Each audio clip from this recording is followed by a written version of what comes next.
Well, welcome to the Botanical Medicine Study course with me, your host and instructor in all things botanical medicine. And my name is Stephanie Georgiev.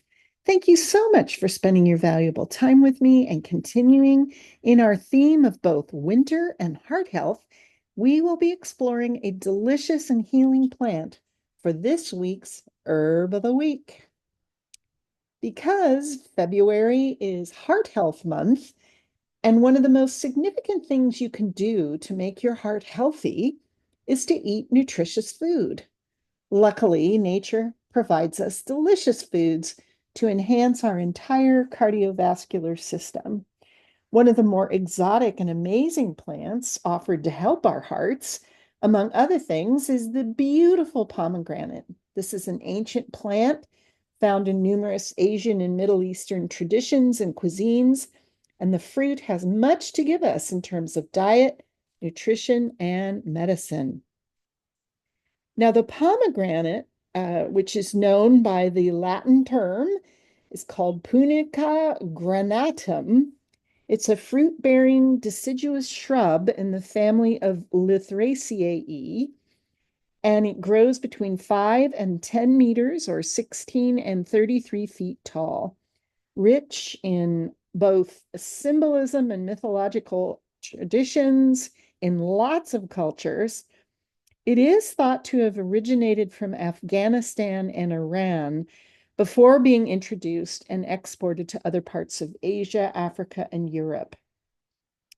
It was introduced to Spanish America in the late 16th centuries and obviously into California by Spanish settlers in 1769. And it's been widely cultivated all over the world.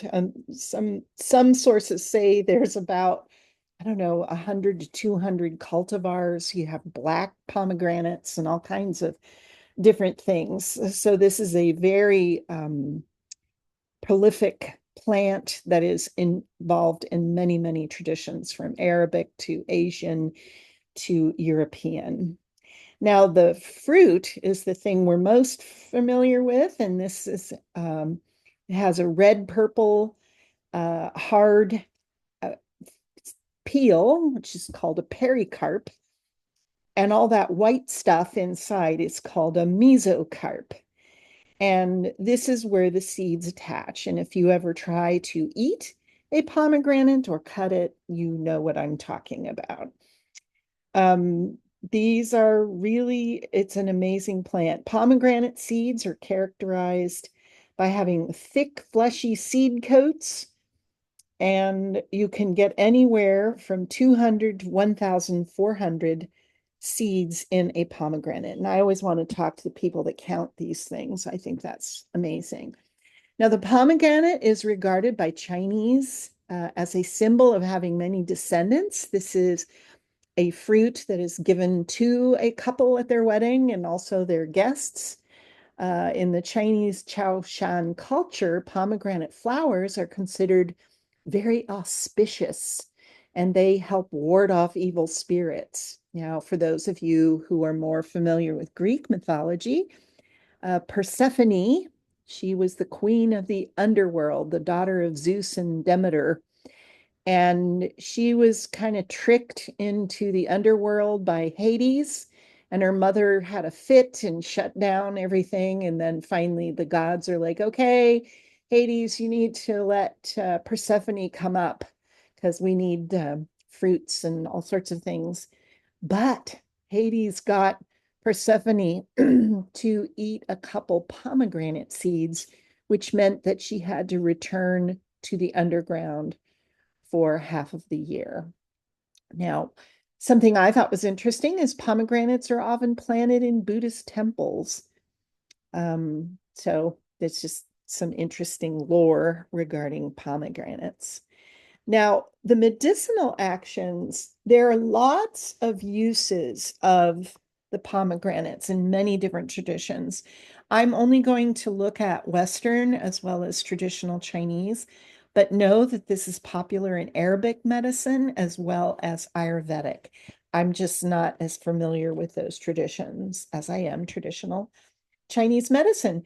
Now, it is all sorts of things in the plant are, used for medicine. The seeds, obviously, the juice, the peel, which is very, very astringent. They also use the leaf and the flower. And the constituents in this plant are numerous. And it's also true with all lovely dark and multicolored fruits and vegetables, but pomegranate seems to be really tuned in. And it's an antioxidant. And anything that antioxidants do, pomegranate does it on steroids.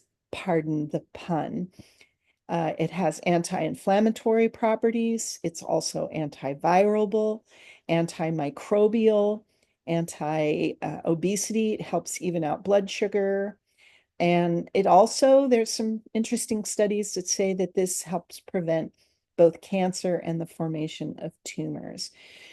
And what all of these properties inside pomegranate have been used, particularly with the peel, is it's very astringent. So it's used to treat diarrhea and help stop that. Internally, it's very good for things like eczema, diabetes, um, really good for the heart in general because it has all those antioxidant properties. It's also used to lower blood pressure and as an anti-parasitic. It's just really good. And there's also some very interesting research that's saying eating pomegranates on a regular basis helps you maintain your memory. It's good for your brain. Now, in traditional Chinese medicine, this is used, it's called Shi Lu, and it's also many parts of the plant are used, but particularly the peel, as well as the seeds and the juice. And the qualities of this are it's slightly bitter, sour, and cooling, enters the lung and spleen meridians. It tonifies the spleen, tonifies the lung. The Wei Qi is a fancy word in Chinese medicine for immunity. It generates flesh. And that's like, why would you want to do that? Well, if you're wounded or your skin has been bothered, even like losing gum tissues, which happens when you get older, this is good for helping to grow back flesh in a healthy way. It also clears heat and it reduces pain. And the biggest use in Chinese medicine is the peel, which is used as a medicine for bowel movements, especially if you have diarrhea. And it's very good for helping to stop rectal bleeding. Um, and it's really good for expelling parasites. Now, the leaf in Chinese medicine is used to relieve burn. The flowers are also used to treat burns. As I said, the peel is for diarrhea. And the skin and the peel are also used to treat wounds and eczema. Now, the seeds, which are delicious, these in Chinese medicine are used to treat sore throats, cough. They also use this to stimulate labor if you're in labor.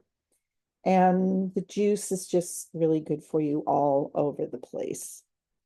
Now, nutritionally, they're very low in calories, they're very high in fiber, but they're also a powerhouse of vitamins and all kinds of substances that really help.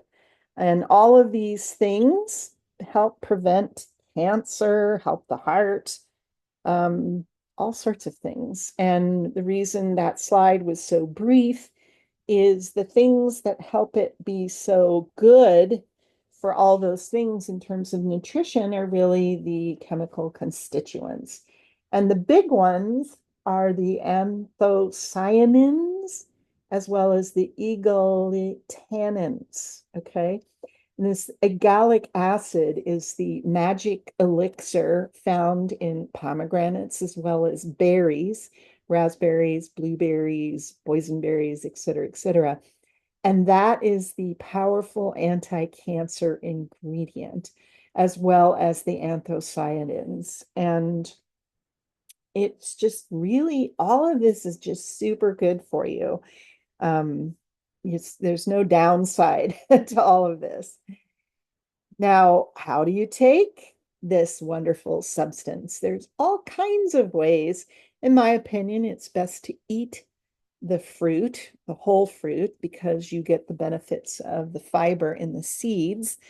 But pomegranates aren't always available. So there are other ways to enjoy this and get all the benefits of that. And you can buy extract, you can buy bulk powder, you can get it in capsule form, kind of looks like coffee. You can also get juice, and you can get something called pomegranate molasses, which is essentially, reduced juice just into like a thick syrup. And you can take a spoonful of that and add it to your smoothie, or, just take it straight, use it in different ways. But there are all kinds of ways to take this a delightful fruit. In my opinion, it's better to eat the fresh plant, the fresh fruit, because you get all the benefits of the fiber. Now, we couldn't have a botanical medicine study course video without some cautions, and obviously there are a couple. Now, most of these cautions are with the medicinal forms, meaning getting the extract, the powder, the capsules, etc. Because when you do those substances, you get highly concentrated doses. And obviously, more is better. But if you have certain issues, mainly by taking medications, you need to make sure with your pharmacist as well as your physician that you're not interacting with those medications. And those are called ACE inhibitors. That's a type of blood pressure medicine, any type of blood pressure medicine, statins, which are medications that lower cholesterol, Coumadin, warfarin, those make the blood thinner. Um, and basically, all these drugs, and I'm not saying please don't stop taking your drugs. You need to work with your physician if you want to stop taking your drugs. But if you're struggling with a few issues that medication could help, you might want to up your pomegranate stuff, and it might actually help because um, excess concentrations of pomegranates can potentiate and inhibit these drugs. And so it doesn't mean you can't eat a pomegranate here and there and put a couple seeds on your salad. What it means is don't take the supplements if you are on any type of those medications that I mentioned. Now, cooking with pomegranates, there's just no lack of fabulous ideas for that. And I've, as usual, added some wonderful links in the program notes. There's obviously you can put the seeds in anything you can imagine, and it just makes everything taste incredible, from salads to vegetable dishes to baked things. It's wonderful to cook meats with pomegranates. It's just really lovely. Now, the other way you can cook with pomegranates is you cook with the juice. If you want to poach pears, instead of poaching them in wine, you can poach them in pomegranate juice, and it's just really good. You can also use the pomegranate molasses, which just adds amazing flavor to all sorts of things. I love to use the pomegranate molasses in salad dressings. It's really yummy. And then you can make sweet things with this. So please check out the program notes for more info on that. Now, pomegranates are wonderful to grow, especially in areas where it's kind of dry, which means Southern California. What's interesting about the pomegranates is the Israelis on their kibbutzes figured out some really fascinating drip irrigation techniques, which were taken up by pomegranate growers in California. And now we have ubiquitous amounts of Pomegranates so much they don't know what to do with all the seeds, and so you see a lot of products on the market that you didn't used to see before all of these trees started growing sustainably in California. So the juices are really good, but you can grow it in a pot, you can grow it in your garden. And what's better than fresh pomegranates? It's really, really delightful to have those. So, however you want to incorporate this incredible plant into your life, either in your garden, in your cooking, if you want to take supplements or just eating them. I also have a wonderful video on how to cut up a pomegranate and not have your hands permanently stained magenta. So, however you want to incorporate this incredible plant, I hope you come to appreciate what an amazing gift nature has given us. This is Stephanie Giorgio saying thank you so much for spending your valuable time with me. Make sure to check out the program notes and the links. And until next time, be well.